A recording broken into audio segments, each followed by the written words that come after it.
I'd like to call to order this special city council meeting, June 22nd, 2015 at 4:30. Yvonne, would you like to call the roll? King. Here. Guthrie. Here. And Easton. Yes, here. Please stand for the Pledge of Allegiance. I pledge allegiance to the flag of the United States of America and to the republic for which it stands, one nation, under God, indivisible, with liberty and justice for all. Please remain standing for our invocation. Yvonne. And we bow our heads. Dear Lord, thank you for watching over each person that is here today. I ask today that you direct council to make the decisions that would help to prosper and to make this community to grow and to be the community that you would have them to be. Thank you for all you do for us. I ask all these prayers in your Son's name, Jesus Christ. Amen. Amen. On the consent agenda, the city attorney has indicated to me that we're pulling items C and J. So they will not be included on the consent agenda. Yes, explanation, those are sole source items. It requires 4 votes, and we do not have 4 members here. You said, I've got E and J. Oh, when you marked it out, it looked like a okay, you C. said C. Oh, I'm sorry. It is, it's E and J. Second. Easton. Yes? Guthrie. Yes. And King. Yes. Item number 3, discussion, consideration of an ordinance to amend ordinance number 272 to approve major amendment number 1 to supplemental zoning PUD 81 for 23 acres at 8300 block of East 121st Street. Eric? Thank you, Mayor. I've provided to you revised, freshly revised staff reports and the most recent version of the PUD text and exhibits package that I received this afternoon. From the beginning, we saw this development come to us in late 2013. It was approved at that time for a PUD and rezoning conditionally as applications. The reasons for that is because the developer at that time was not yet entitled to the properties, the 2 parcels that compose this development. In early 2014, the developer came back and stated that for financing purposes, we did need an ordinance to be approved. The ordinance effectuates the approval of the PUD and the rezoning. That was approved. The ordinance was written in a special way that allows, if the deal didn't go through, the property was not sold, the original zoning to revert. Right after that, the developer acquired the 16-acre tract in the middle of 2014, and in late 2014, he acquired the 7-acre tract with a split-level house on Memorial Drive. In early 2015, he's come to us with specific development plans for this development and is asking that we approve some changes to it based on the new design. They'd like to go to 4 stories with elevators, and there is basically a changed layout. The Planning Commission recommended conditional approval, and the City Council conditionally approved the application but not the ordinance. That was the 30th of March. We've been working with the applicant since to get this in its final form for your consideration. As of today, it is 99% complete.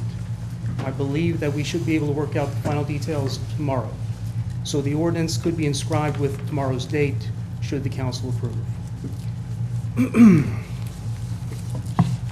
The key questions at this point, other than the detail work, is to acknowledge the design change. They've gone to a different motif for these buildings, if that's the correct word. They're calling these urban contemporary design. All, or perhaps all of the buildings will include attached garages. There are now more 4-story buildings than the version you last saw. Rather than having the pitched roofs, these will be flat roofs. The new site layout includes the removal of the water features that were shown on the 30th of March. Those were described as decorative water features. They've realigned the boulevard entrance. They've kind of reconfigured the internal drives and layout for the multifamily section. There are fewer buildings, especially because they've removed the 2-story garage apartment type structures. The clubhouse is larger, the pool is smaller. There are now carports throughout the development, and the commercial area design has changed. And of most significance, when you last saw this, there were a number of building elevations for basically every multifamily building type, including the clubhouse. At this point, their new approach is to show you the flavor of what the new buildings will look like, rather than a full schedule of elevations for every building. And we'll show that here in a second. So in addition to those design changes for your consideration, there are a few areas where their current proposal doesn't quite match the terms that were included as conditions of approval on March 30th. And some of them are still open because they're for your consideration, such as the confirmation of the current schedule of masonry and masonry alternatives. They still propose 40% masonry, which we define traditionally to include brick, stone, stucco. The balance, or 60%, would be masonry alternatives, to include only cementitious fiber. There was an item in there identified as number 5 on page 2 about the adequacy of, or the need for window-facing restrictions on that far east side where it butts up against Hauser Edition. The original designs had 3-story buildings there, and I think that they had the narrow ends facing east. So in that case, it made sense not to have any windows that would face the single-family residential. The secondary one that you last saw included the 2-story garage apartment type designs. And in that case, they would open to the west, so rear-facing windows were still potentially something that could be restricted for the sake of the neighbors to the east. In this case, they've relocated the buildings to the west side of an internal drive, and they now open east. So it makes more sense for you to have windows facing the same way the door opens. Number 6, because we've never seen this before, this PUD would institute a minimum setback between the single-family residential property and a 4-story building. And currently, they're proposing 200 feet. Their design shows about 212 feet to the nearest one at this point. So that requires confirmation. And then again, confirming the 4 stories and the 50-foot maximum building height as per fire marshal and fire chief recommendations, and the specifics on the fencing. The current layout doesn't include all of the types of fencing and screening as was included on the last approved site plan. And I think that they'll talk to you about where they want the fences, how they'll be composed, what they'll look like. So with those, this is a very large project. There are a lot of details. I've been working through those details for a while now, so I would be very happy to entertain any questions you may have about the specifics of this proposal. Discuss again, Eric, the masonry. How is the percentage of masonry changed at all? No, it's still 40%. And then the rest was going to be? Cementitious fiber. Okay, we Most had some common is- discussion about that fiber, that it's going to have to meet certain guidelines, certain tests, pass certain tests. Remember that discussion? Yes, we've had discussion I had a list of about them, I don't have it now. installation methods, and yes, And whether it was hurricane-proof and those sort of things. we In other did. words, we wanted a high-quality Yes. cementitious fiber. So we're still going to have that? I mean, is that in the PUD where we know we're getting a good one? I mean, We still will see this again. The council will be Okay. asked to see this as a PUD detailed site plan. okay. So right now it says cementitious fiber. I think that we as staff have communicated with them our expectations of how that will turn out. So between now and then, I think we can have those details hammered out. Okay. Another question. The very east buildings were going to be 2-story. And that's the way I was able to justify the 4-story. Is that still the case? That overlooks into the subdivision to the east. So they're still 2 stories. Okay, you're breaking my heart when you take those water features out. I was thinking about all these water-related restaurants and all of that. We'll still have those. But they just, We'll just have stagnant water? You're not talking a lot. Well, I was going to talk about the radio. Okay, I'm sorry. What's the difference between Exhibit C, Exhibit E? They show, in Exhibit F, they show Well, different layouts. There is some language that explains that what we're doing is we're integrating the new into the fabric of the old. So most of those exhibits are from the 2014 version. There's language that acknowledges that says that they're not going to completely correspond now because of the new design. Well, this shows the new design. It's got the drive on the east on both of them, but one of them shows the clubhouse facing the water, one does not show the clubhouse facing the water. One shows, there's different. Which exhibits? Exhibit B1, is that the one you're looking at? Or are you looking at Right at Exhibit B? the very last, I see Exhibit C, and Okay. Exhibit F, those look similar. Yeah, exhibits C through, well, basically C and beyond are the old ones. So there's language in there that points out that what we've done is we've inserted the new exhibit B and B1, and they're not going to correspond because of the design change. So B and B1 are the ones we need to Yeah. look at. Okay.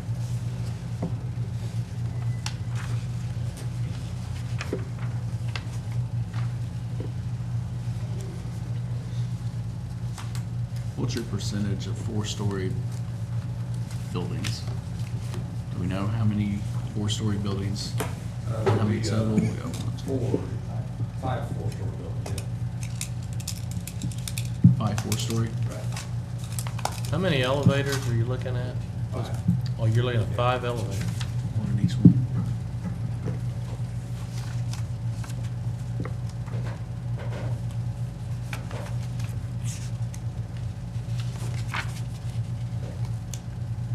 Now, the 4-story will be 50 feet in max.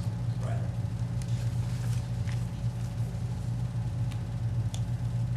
So are you doing any garages, or are they all carports? Do a lot of garages, a lot more than last time. There will be garages? There'll be attached, what we call tuck under garage, would actually be incorporated into Drive the in. building itself, so when you pull out your Okay. car, you'll be inside the actual physical You building. see these Okay. lines right here, those are all garages underneath, Okay. so that people can go from their garage to their house without. And then you'll have 3 stories on top of that? Right, right. But then on the opposite side, the garage only takes up half the depth of the building, and then the second half of the depth of the building will be the apartment units on the ground floor. Oh, okay. Which the ground floor apartments are generally ones that face amenities, whether it be the pond or the internal green space areas.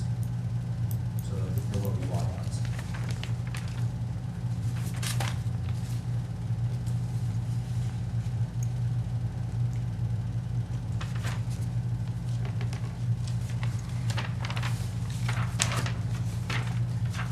So when I look at your rendering, this one, Yes. what are the materials on this?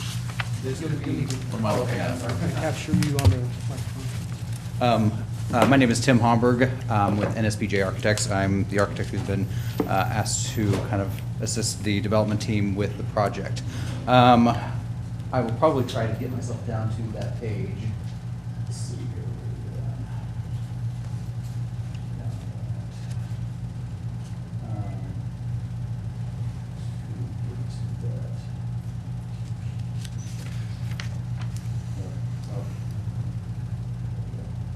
are we at? The best way to describe it is looking kind of across the facades where predominantly across the entire band at the lowest level will either be brick and/or the manufactured stone.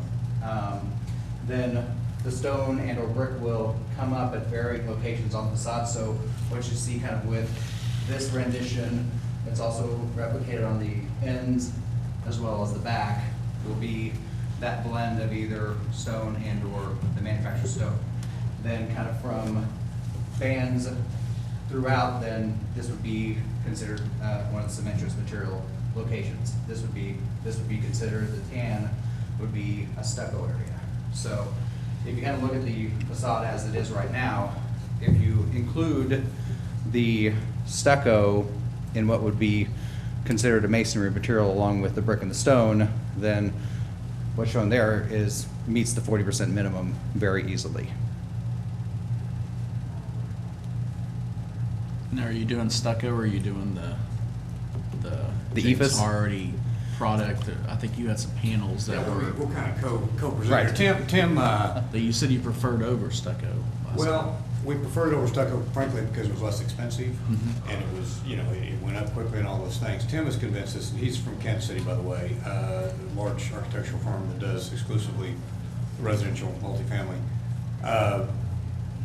We're going to use a lot of cementitious hardy board type thing. And by the way, Mayor, I think the warranty was kind of the defining factor. If I recall, we talked about getting a product that had the longest warranty, or one of the longest warranties in the industry for the cementitious. That was the kind of the criteria I think we talked about. But one of the things that we've become convinced of as we've continued to try to move this towards a higher quality, a luxury product was that the stucco, the real stucco, and they make some now with some polymers that don't crack and fail in cooler climates. Kansas City's colder than here, had any trouble with it. It's going to maintain that stucco look better than the stucco looking hardy board or cementitious fiber. In other words, what we had before where you would see something, and I can't even see that from here, but what might have looked like stucco was the hardy looking stucco board, which looks pretty good. But the hardy type board that we will use will be plank shingles or something that really looks more like wood. And we'll leave the stucco look to the stucco. Okay. So that's kind of the difference. And again, in broad brush, as we have continued to try to move towards making this a high-end product as supported by our market study and frankly, our financing. I mean, one of the things that if you recall, when we first came in, we came in with a placeholder that was basically just something that we had to try to get approval on, and our engineer, who's still a part of our team, AABG, along with Cedar Creek, had done the first site plan. We then went to a very prominent local architect, who's a very good architect, with the instructions to him that we wanted to do something that was new and different and not being done in the local marketplace, and it had to do with interior and exterior elevations and finishes. Sadly, we had to part ways there, as you all may know, and one of the, again, just to kind of let you know why, we became, I guess you might call it the final straw, when this came out in the paper in the Tulsa World that another project in Oklahoma, in Broken Arrow, excuse me, that he was doing looked strangely much like what we had. So again, we didn't want an also-ran, we wanted something that was unique. So that's where we came with an architectural firm that's doing a lot of high-end products in Oklahoma City and the Midwest, and we've got some pictures here that we want to show you with those. But one of the things, Tim, can you go back to the site plan?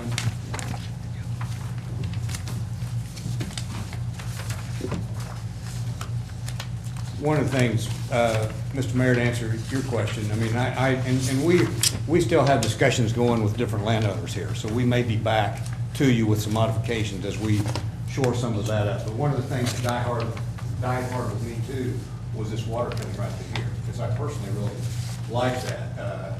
Tim and his folks said that was great in 1990s, 2000, but number one, safety issue. Number two, you've got these buildings kind of clumped up here, and those were done back in garden apartment days when you were trying to get a lot of apartments on a piece of land, two-story garden style, and the only amenity to give you any bang for the buck was a water feature going through there, which frankly is either going to be deep enough to be unsafe or it's going to be shallow enough to be stagnant and have problems. So instead, with our redesign, we've gone with, you'll notice that most of the parking is on the perimeter now, and every apartment in here, every unit will have a very nice feature, a green field here that's about big enough for a football field up in here, and of course these having the lake. So in the net, you feel like that's a much nicer feature, and we'll have our pond here. We could come back to you with a little more here, but it certainly is still our intention in the final configuration to have commercial resident or commercial retail type things. Could be even on up in here. So that's, we'll be back with the definitive plan on that. But the water's still a very important part of that in terms of the fountains and those type of things. So the other thing was with the four-story buildings going to more elevators, we've dropped anything above 3 in terms of having to walk up. It's 4 stories. We talked about the 2 flats and a loft. We just decided that's not luxury. So every four-story building will have an elevator. By putting more four-story buildings, it does give us more green space here.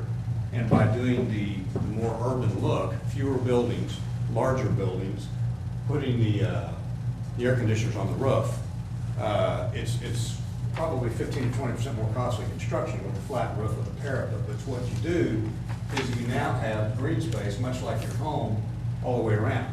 In a single-family home, you can stick the air conditioners out back or something. Here, you don't do that. Somebody's going to be walking by them. So every building, the main buildings, now the two stories will not. They'll be out back. But the other ones will all have the air conditioners on the roof. So it's a much cleaner look when you walk up. So everything we're doing is trying to achieve something that's, I say like the Enclave, if you're familiar with that, but really in a lot of ways, we can give you specifics, it's higher end than that.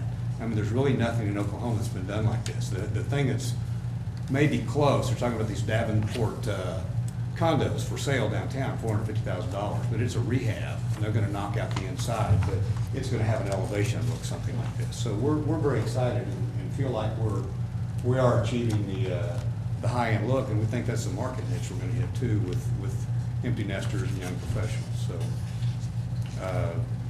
Tim, other specific questions? We've got a little, have you got the slideshow on here with some of your other Yes. and I'll- products or the handout?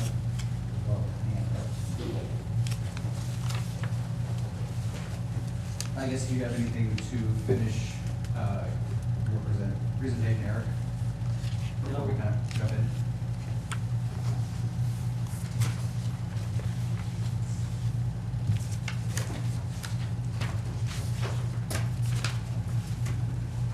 This is a hard copy of the presentation as well as a brochure that kind of talks about our experience in the multifamily industry. And kind of at 90,000 feet, NSPJ has been around for over 50 years. We've been in the Kansas City metro area for all those 50 years. We currently have 44 architects on staff. And we've kind of made our namesake in everything residential. Our beginnings started with Howard Nearing and custom luxury high-end residential homes. And we took that expertise and we've applied it to every other kind of residential building type that we've been asked to partake in, whether it be a townhome, whether it be apartments, duplexes, anything kind of in that single-family, multifamily range. We've really given added value to our development team with our experience in those realms. In multifamily experience alone, we've probably been on the development team of over 40,000 units of apartments in the 50 years we've been in business. Each kind of cycle of multifamily that's come through, we've partnered with numerous different developers and assisted them to bring the best possible product to those respective markets. We have a really good pulse on what defines kind of that leading edge of what the demographics or the renting demographic are looking for in each one of these markets. And the current market really looks at the empty nesters and the millennial generation. Millennial generation are the renter by choice. The empty nesters are the renter by choice. These people have the available funds to purchase something, but they choose not to. They want the flexibility. They want to have an environment that is zero maintenance, that they can lock and leave and go, leave town and not have to worry about setting the burglar alarm and just stuff like that. They want to have a environment like we had shown in some of the, in some of these pictures in the slideshow. Really talk about when looking at these first slides. These are the interior of the units. The units don't look like your typical apartments. They almost have a condo-like feel to them. And that's really the feeling that the people get, that the tenants have when they come onto a Class A development, is that it is something different for them. It's something that they almost have a feeling of ownership in. They're appointed with large windows, walkout balconies, and then terraces above that you actually get, furniture onto. High ceilings, generally all the minimum ceiling height is 9 feet, and then the upper floors, we go to 10 or 11 feet. Generally, we'll try to vault some of the ceilings in the upper story units to give that extra feel of almost that condo feel to it. Outdoor terraces that are large enough to handle furniture settings. Granite countertops, dark stained real wood cabinets, crown moldings, ceiling fans in the bedrooms, walk-in closets. I mean, all of these are amenities that you find inside a typical Class A apartment unit that really sets itself apart from what you consider a standard, you know, the garden apartment kind of mentality. The other big thing is the outdoor amenities. What we found is one of the driving trends in the development of the newer facilities is that you can't get away with a little small clubhouse and a teeny tiny little pool and no additional amenities for the renters. So you bring in things like shade structures that have outdoor fireplaces. You bring in outdoor TVs. You bring in fire pits. You bring in, and for this particular project, this was actually part of the BMP, so we incorporated in a small water feature in the center of the center green. You can see that these buildings shown here are the 4-story buildings. We make sure and proportion the fenestration of the architecture to not look, you know, like it's big blocks of building. We keep everything small and to scale to really help carve up the feeling of the architecture of the building. You know, amenities, the pool amenities are almost resort-like. You know, you've got large zero-entry areas, you've got the sun decks where people can lay out and get sun, large hot tub areas. And that there's really a good depiction of what one of the center green areas on what we're proposing for the Chateau Villas site plan would be, is, you know, breathing space between the buildings, large lawn areas with meandering sidewalks between the buildings to really create kind of that Central Park feel to the development. Kind of going back to that amenities track is inside the clubhouse is going to include exercise facilities, yoga facilities, potentially even, you know, a massage therapist. We've done developments where they've had a tanning salon, they've had an on-site concierge, they've had a kitchen where they can have exhibition kitchens where they actually bring in a local chef from a nearby restaurant to cook up a couple of their favorite dishes for the residents. They really offer just almost continually opportunities for the residents to engage with each other and to also get a flavor of the surrounding neighborhoods. Clubhouses are very open spaces, you know, billiards rooms. We have gaming rooms where people can come and do online gaming. We have social media rooms where people can connect via Twitter. You know, we do a lot, we position ourselves in a lot of instances where we provide the amenities that are going to greatly appeal to that widest swath of demographics. You know, large monumentation, and then, you know, basically that's kind of like a streetscape version where these buildings, I think in this case, are only about 150 feet away from the street. I think we're a lot, in our case, we're like nearly 300 feet from the street. So, you know, the buildings are not large by any means. This here is a different project where we actually had buildings that come up and face the street. And we can do ones here where this is kind of, you can almost, if you put it in your mind's eye, where this would be the feel of how this project, if you change out the architecture of how the buildings would face the pond amenity, how you would have the clubhouse that looks on to the pond amenity, the walking trail that wraps the pond. You know, that's kind of quintessentially the pond, the vision that we have for how we would like to develop the pond on our project.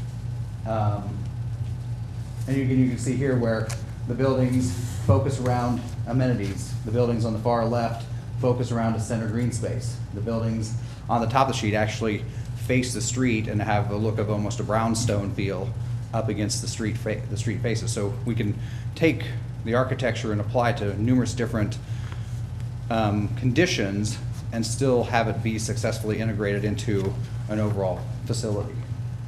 And just, you know, lush landscaping, lots of colorful perennials, lots of deciduous and fir trees, so the amount of landscaping that you're probably gonna see in a project like this is just, it's gonna really be rivaled by what you'd see around a really nice home.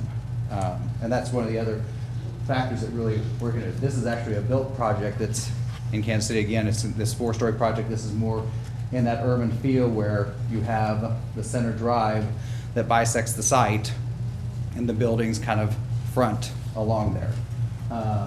Again, nice lush landscape green front yards. You don't get a feel that, you almost kind of come into the community, and that's the really nice feeling with most of these developments, is that you're not kind of driving through parking lots, you're actually feeling like you're coming into something that's really kind of neat and special. And then kind of bring ourselves to our project. So that's kind of in a nutshell, kind of the overview of what our vision is for this project. And I believe, Kevin, do you have any other questions? One other thing I don't think you mentioned, I mean, look right here, that Tim has brought to us, and that we feel like, as we study this more, and with Art, who travels around the country on behalf of lenders and equity owners looking at these things, are interior court entries, excuse me. So in other words, you'll pull up here and park. Some people will park underneath, but there's an interior hallway here. So, it's an urban feel. I mean, you're not, you cut down on the number of buildings in your footprint by putting these on both sides with interior hallway. It adds security, and you've got walk-off elevators. All the doors will be key fob. So it really does get you out of the elements much quicker too, as opposed to the typical garden walk-up where they're just one room deep or one apartment deep. So that was a big point, Jeff. So will the garage go directly to their unit or to the hallway? It would go to the center corridor, and then you could either take the stairs or the elevator up to your floor. But again, part of what we're after is obviously greater income for me, because we feel like that will help, we're betting that's gonna help justify the higher cost of building these and add to the overall quality of the project. And of course, what we're looking for right here are waterfront grills or Los Cabos or other type of nice fine dining restaurants that are gonna be located here to draw people up, fitness centers, or whatever it may be. So. And I think one of the things that was not in your original packet, the buildings that wrap and abut the residential district are, again, like what I talked about, they're the 2-story buildings. And we did get. So they'll have a pitched roof and Right. shingles and- So this here is a depiction of those buildings. We just kind of got them hot off the presses this morning, and had them as part of our development. The materials are going to kind of bind the development together, whether they're going to be a 3-story, 4-story clubhouse, carriage house. We're going to use the same materials. So really, probably visually the biggest difference between one to the next is going to be the pitched roofs. And we intentionally went with the pitched roofs at the perimeter carriage houses to transition to the residential. The people that are boundary, that are on the boundary, when they're looking at their backyard or sitting in their backyard, they're going to see what's going to look like a pitched roof house to them, rather than looking like a parapeted commercial building. So it was intentional to actually bring in the pitched roofs on these kind of buffer buildings. These will have interior from the Right. to the apartment. Right. They'll basically function the same as the 3- and 4-story buildings. They'll still have the interior corridor. They'll still have the secure entrances. They'll still have, you can see on the lower drawing here where, this would be an entrance and then garage doors, and then at the ends, we drop the units down, so then you've actually got walk-ups at the ground level on the ends, and then when you go around to then the park side, that's where you have, like Eric mentioned, that's where you have like all the front doors on that side.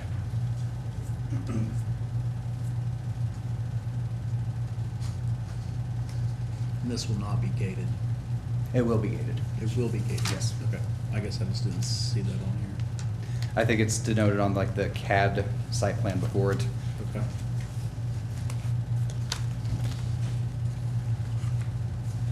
So it'll stay locked 24/7. Okay.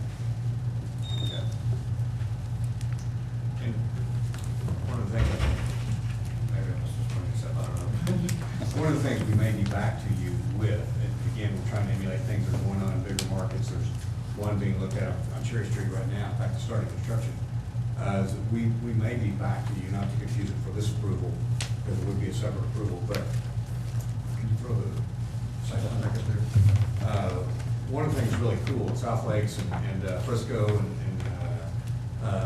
areas of Kansas City is that, and this may be broken up into a couple of different buildings, but we would love to have it where one building here would have, for instance, maybe retail on the bottom, and then 2 or 3 stories of apartments or retail, office, and a couple stories of apartments. So it's kind of a mixed use, because that would really make this an urban feel like nothing else. And that would be a very desirable place to live, but you know, when you're right above the restaurants, but it would also be just the kind of look that you're seeing in, you know, nicer, higher end areas of major cities, larger than Tulsa.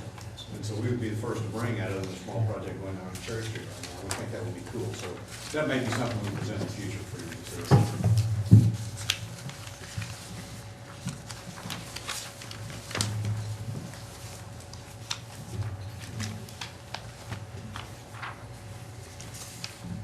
Any further discussion?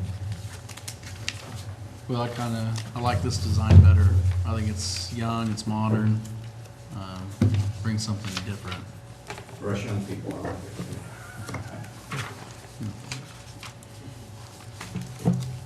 it. It has a real urban feel. It's pretty exciting.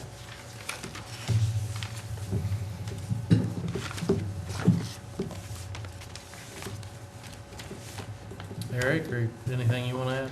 We're done. I would be happy to answer any questions you have. Hate to make this seem so easy. That's okay. You on these or something? You're That not ain't- used to, you're not that used ain't- to that, are you? Actually, that ain't so bad. Well, do we have a motion? I'll move to approve. I'll second. Guthrie, Yes. King, Yes. and Easton. Yes. And we do not have 4 counselors here to do the emergency call. So- This one doesn't require it because this Okay, you is a have it in second the reading. agenda, so we're gonna pass on that then. So that brings us to item number 5, city manager's report. Mayor, council, those folks at home, this weekend, we're going to have another very busy time at our award-winning Bentley Youth Sports Complex. We'll be having state tournaments for baseball, ages 8 to 14, also a softball tournament going on at the same time, so we're looking forward to that. Also, this Thursday, Friday, Saturday is our historic traditional Harvest Festival. That's the Green Corn Festival, which will be taking place here in downtown Bixby. Again, that'll kick off, I believe the rides start at 6 p.m. on Thursday with the opening event on Thursday the 25th. We are going to be announcing and presenting to Chris Harris Jr. the new road signs. We'll be unveiling those basically. This is an earlier action of this council to designate a portion of Riverview Road as Chris Harris Jr. Road. And of course, he's going to be celebrated tonight at a Rotary event. He's the Tulsa Downtown Rotary IBA Awards Male Athlete of the Year. And I believe the mayor has a proclamation that's going to be shared on Thursday designating Chris Harris Jr. Day in Bixby, also recognizing his tremendous accomplishments and showing our pride in him and all he's accomplished. Looking ahead, I want to share with the community that the Bridge Church is going to be hosting a first time ever public fireworks display. That's going to be again July 1st from the hours of 7 p.m. to 10 p.m. They've got a program that will start at 7 p.m. It's going to be on their property just behind the BOK and former steakhouse there at 121st and Memorial in the northwest corner. There's plenty of parking available in the area. Fireworks are expected to be discharged beginning at about 9 p.m. People can obtain their fireworks discharge permits from the customer service windows here at City Hall. They're $20. And Chief, remind me the days, I think, that we're set for them to be able to discharge those legally. I believe it's Friday and Saturday, It's 3rd and 4th. July 3rd and 4th, and the hours of discharge are between, I think that's 3 p.m. and 11 p.m., as I recall. So those are the legal times during which those homeowners, families that have purchased a discharge permit from the city of Bixby and have posted that in their yard would be able to discharge fireworks legally within the city of Bixby. And we encourage everyone to abide by normal safety rules and have a good time there. Final one thing for council just to share from the Parks Director. We did get word today that the Bixby Youth Sports Group is going to hold another fall baseball league this year. More details to follow on that, but it'll be a brief fall league at Bentley Youth Sports Complex. So with that, I'd be glad to answer any questions council might have. Is there any way to buy those permits online for the fireworks? At present, we don't have it set up to do that. I know that's a facility that we're looking into with a group called IBTS that has a permitting feature. We don't have it in place at this time.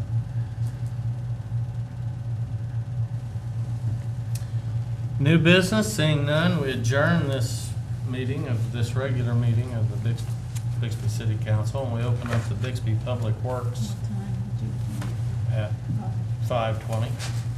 And we open up the Bixby Public Works Authority meeting at 5:20. Yvonne, you want to call the roll? King, Yes, guys. King, Yeah. Guthrie, Yes. and Easton. Yes. Brings us to the consent agenda, and we will be pulling item C on the consent agenda. So do we have a motion on the consent agenda for A, B, D, E, and F only? Move to approve? Second. Guthrie, Yes. King, Yes. and Easton. Yes. New business, seeing none, we adjourn the Bixby Public Works Authority meeting at 5:21 p.m.